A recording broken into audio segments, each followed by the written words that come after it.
The only way Mike Elko can have a successful tenure at Texas A&M is if he wins an SEC championship.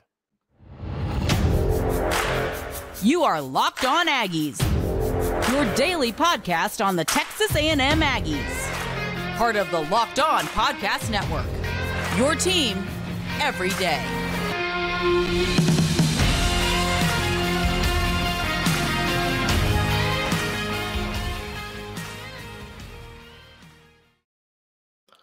Welcome on into Locked On Aggies. I'm your host, Andrew Stefaniak. Thanks for making Locked On Aggies your first listen every single day.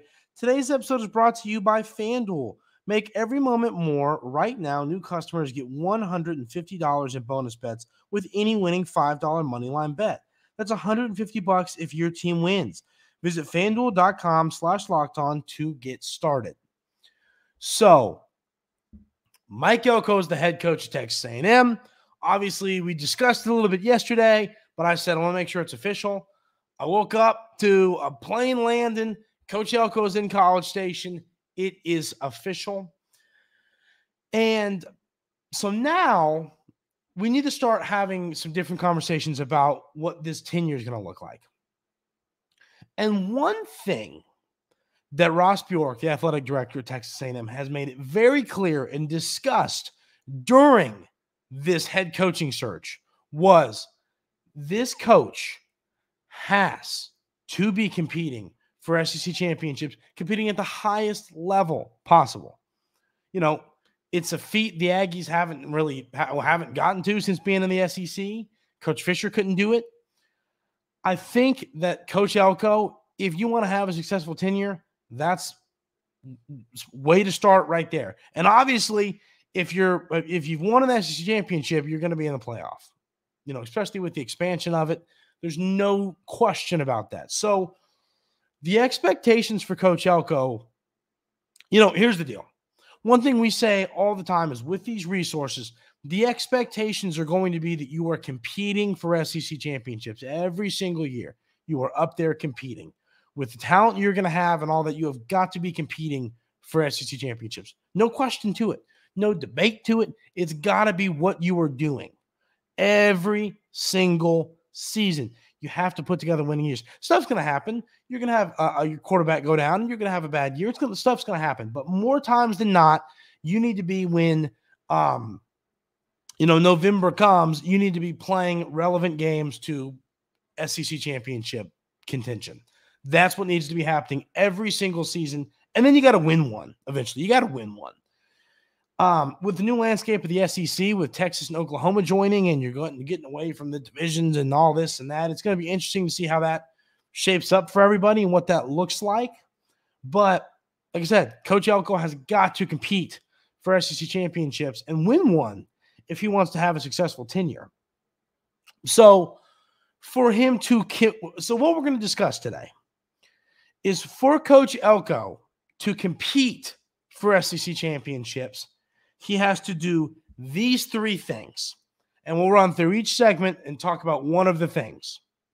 The first thing we're going to talk about is nail the offensive coordinator hire. You can't swing and miss on this offensive coordinator hire. You have to have a coach. I think, this is a good question. Would you want to go and get a young guy that hasn't really proven himself much? Or do you want to go get a proven coordinator, a proven play caller? That's kind of the question. But nailing this offensive coordinator hire is going to be huge. Obviously, we know what's happening on the defensive coordinator position because Elijah Robinson is going to take that over. Mike Elko, it's still going to be his defense, I guess, his defense, his plan there. But him and Coach Robinson, like I said, back and forth conversation, discuss defenses, plans, schemes, blitz packages, different stuff like that. The offense, there's going to have to be somebody that comes in, like with Dirk and previously. You look at this and you go, okay, you got Coach Petrino and Coach Fisher are the offensive minds. That means our head coach is an offensive guy. Our defensive coach is going to have to be everything because our head coach is an offensive guy. That's going to be flipped now that you have a defensive-minded head football coach. You're going to need your offensive coordinator hire to be a reverse 360 slam dunk hire. It's got to be somebody. And if they're young and up and coming, I'm not going to be crazy upset about that. If they're someone I'm fine with it, but you can't swing and miss. I don't care how good your defense is. You have to be a balanced team. You have to be able to score, and you have to be able to stop other people. To do that, you got to have a good offensive coordinator. You have to. You can't mess up this hire. Just like we said, you couldn't mess up, if you're Ross Bjork, you couldn't mess up this head coaching hire. Listen, I've thought about it. I'm in on Elko now. I'm in. I wasn't not in, but I was kind of in this was risk camp, which I still think it was. But learning more about Coach Elko, watching some different videos of him talking philosophy, talking to his players, I'm starting to buy in. I'm buying into Coach Elko, and I think the vision and the way the direction he's planning to take this football program. But you got to hit a home run on this offensive coordinator hire, because, I don't care how good your defense is. Don't care how good your defense is. You have to have an offensive coordinator that's going to come in and succeed. Assuming that some of these players stick around, which is going to be interesting as well. We're going to see this all happen in the coming days. Will Evan Stewart stay? Will Connor Wigman stay? I think all those players are going to kind of, the portal's opening. It's already up for the players because, the coach got let go. They're going to be making their decisions on if they want to stick around, if they want to head somewhere new, what they want to do with that. Those decisions are coming. So it'll be interesting to see who sticks around. But whatever, if you do get a good portion of these players to stick around, whatever offensive coordinator hire you make, they're going to be like, they're going to be, what's that saying? The dog, a hunting dog on the first day of pheasant season. They're going to be pulling at the chain. That's from that one football coach. If y'all have ever seen that, it's like Montana State. Look that up because it's the funniest thing ever. Side note, but an offensive coordinator looking at this roster is just going to be excited. Wow, what can I do with Connor Wigman and Le'Veon Moss and Reuben Owens and Noah Thomas and Jade Walker? Look at all of these amazing, talented players. And, and if one of those guys enters the portal, I'm recording this on Monday morning, but, they're going to be excited to come in and get to use this roster, use this talent that we have here and make a run with it and just go do something special with this offensive unit. And then some of the guys you got committed, that's going to be really exciting for an offensive coordinator to look at this roster and say, what can I do with this team? It's going to be insane. So tomorrow's Locked On Aggies, Tuesday's show. Let me think about this. Wednesday's show. We will be talking a ton about offensive coordinator, hot board, talking names. So stick around for that. I know we have a ton of new listeners here at Locked On Aggies because of the nature of bringing in a new coach, brings in some new eyes to the show. Really happy to have you here. It's going to be a fun journey. But tomorrow's show is going to be strictly a lot of offensive coordinator talk, some different candidates, all that. It's going to be a fun conversation about the OCs on tomorrow's episode of Locked On Aggies. But I think Coach Elko, if he wants his tenure at Texas A&M to be a resounding success, he has got to win an SEC championship. And if he wants to put himself in a position to do that, he has got to make the right hire when it comes to the offensive coordinator.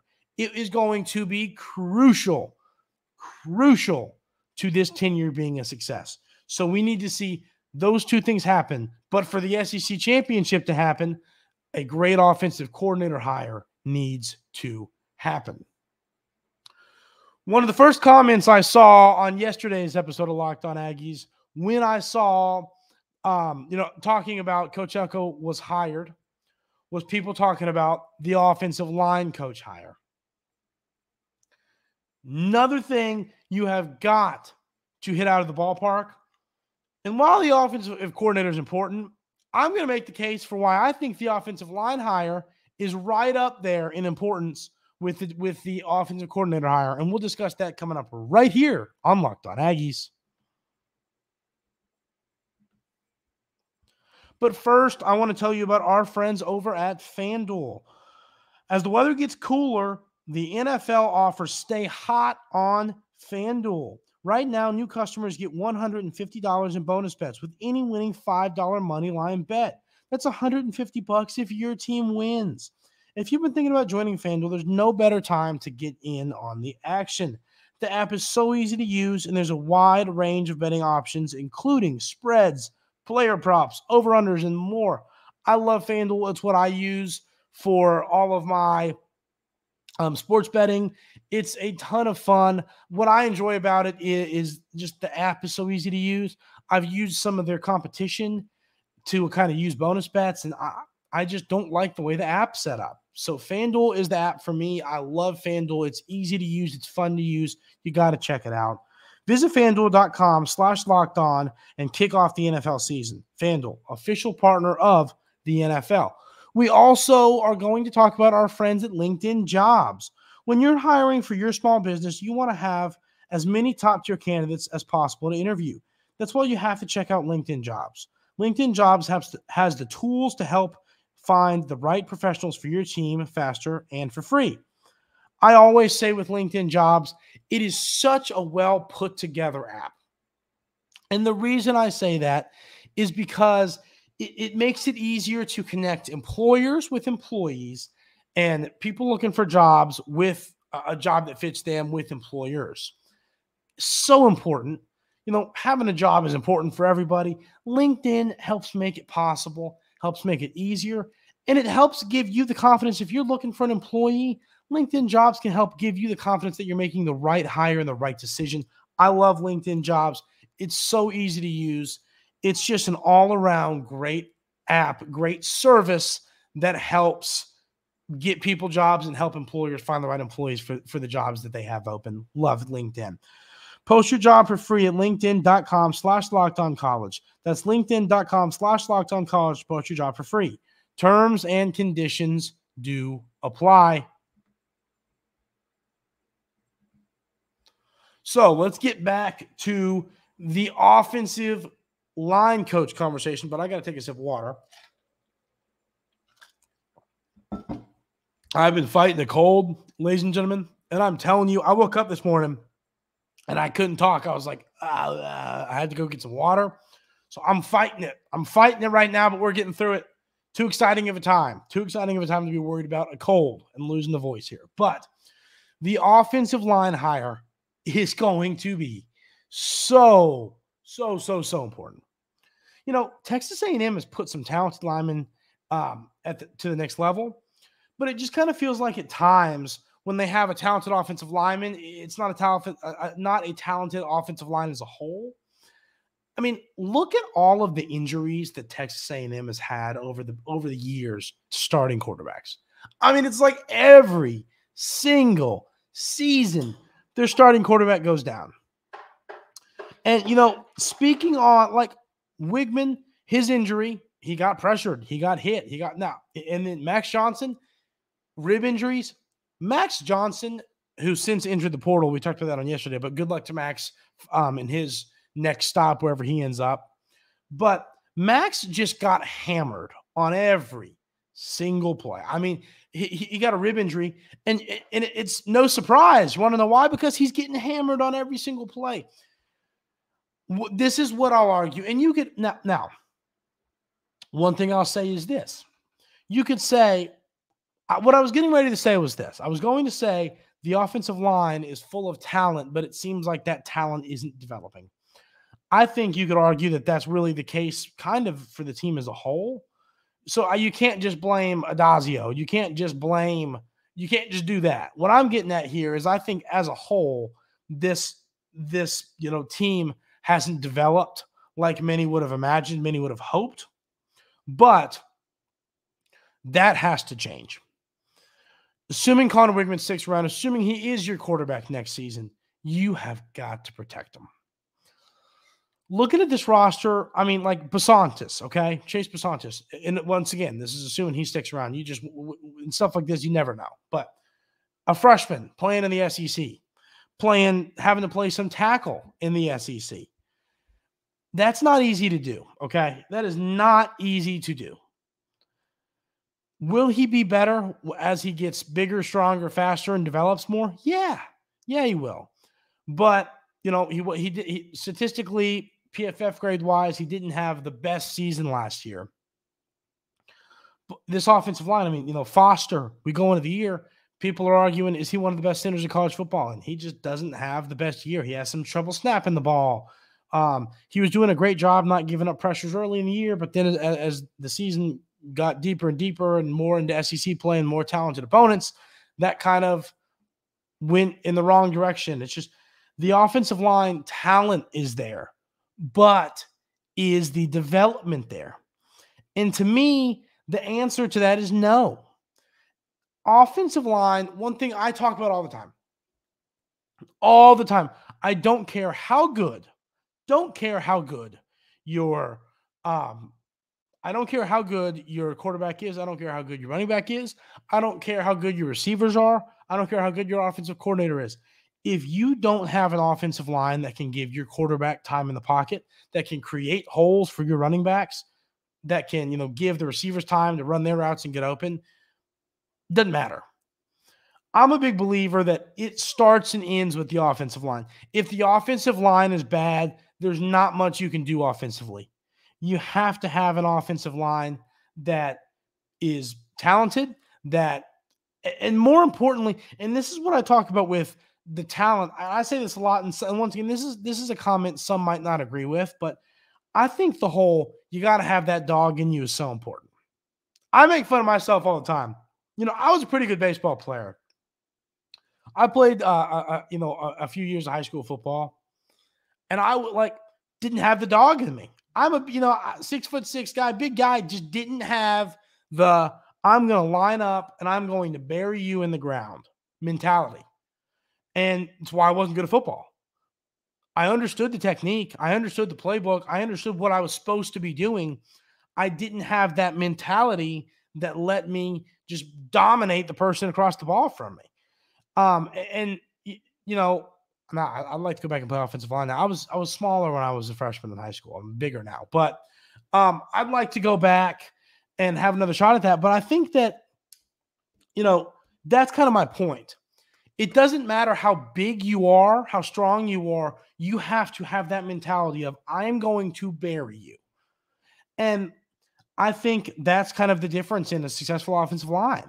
The offensive line last year for Texas A&M was awful. It led to hurt quarterbacks. It led to no time to find open receivers. It led to not creating holes in the run game. That can't happen. You could, listen, your offensive coordinator, you could hit that out of the ballpark. You could make the perfect offensive coordinator hire. You could knock it out of the ballpark, right? And if you do that, but then your offensive line coach isn't any good and your offensive line stinks, who cares? It doesn't matter. None of it's going to matter because your quarterback's just going to get hit all game long. You're not going to be able to do anything in the run game, and you're going to lose football games. So as important as the offensive coordinator hire is, I think this offensive line coach hire is right up there with it in importance because you have to be able to recruit offensive linemen, develop offensive linemen that have that dog mentality.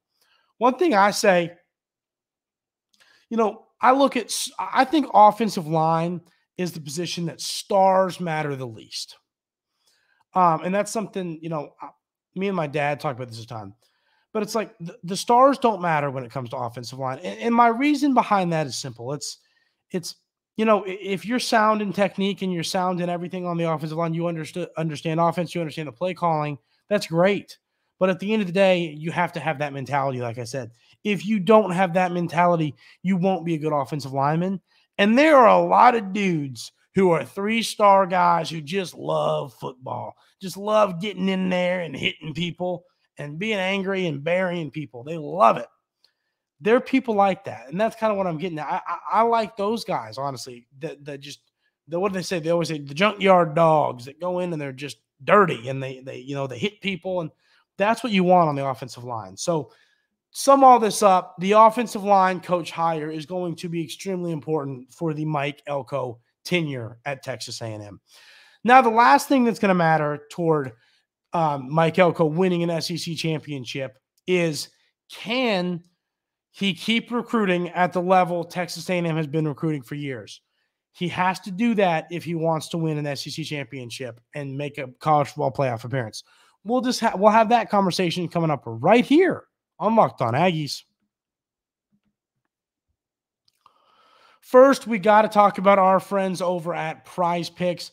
Prize Picks is so fun because compared to some other competitors where, you're making those daily fantasy games and you got all the sharps and the sharks that are out here they know everything. It's what they do for a living and they're researching. And I just want to be able to compete against myself. Can I beat myself? That's what Prize Picks is. You're going to look at all sports, baseball, football, basketball, hockey. I'm sure they have soccer lines. I mean, they have everything you could ever want on Prize Picks. And you look at a line and you click over or you click under. It is simple as that. If you think Mahomes is going to have more than 264 passing yards, you click the over. If you think that Devin Singletary is going to go over 47 rushing yards, you click the over. That is what you do. Over, under, 2 up all the way up to 6 picks, multiplies your money with every pick. It's a ton of fun. I love playing Prize Picks. You got to check it out. It's just such a good time. Go to prizepicks.com/lockedoncollege and use code LockedOnCollege for a first deposit match up to $100. That's prizepicks.com/lockedoncollege and promo code LockedOnCollege for a first deposit match up to $100.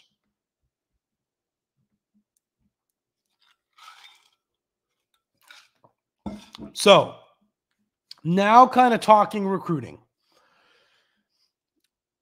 Coach Fisher, say what you want. Obviously, his tenure was a giant failure, incredible failure at Texas A&M.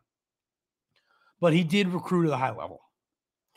And that is something that Mike Elko will have to keep doing.